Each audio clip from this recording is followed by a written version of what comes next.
Assalamualaikum warahmatullahi wabarakatuh. Hi everyone. So baru-baru ni few beberapa hari lepas lah macam tu nak cerita.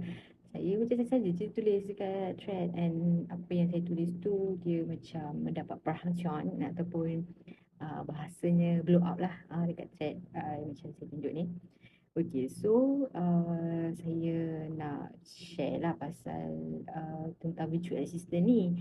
Okay, sebenarnya saya before this sebenarnya masa awal-awal kemunculan thread kan, saya memang dah pernah je macam posting mencari virtual assistant juga.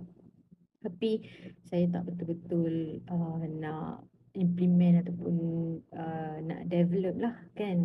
So macam tak sangka pula rupanya ramai lagi orang yang nak jadi virtual assistant, tapi dia macam tak sure, tak ada yang kata tak ada experience lah, ada yang kata um, virtual assistant ni basically dia based on kerja-kerja admin je ke.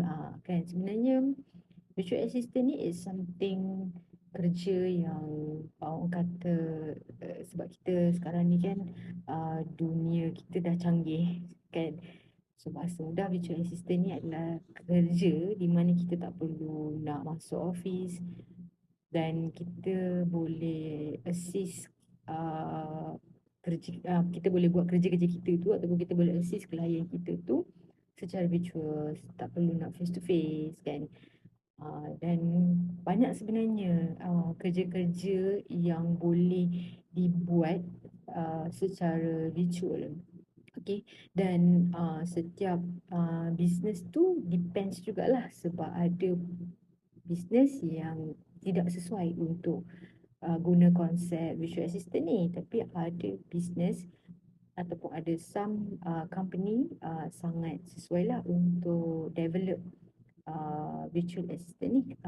Okay, so cukuplah untuk intro-intro dulu.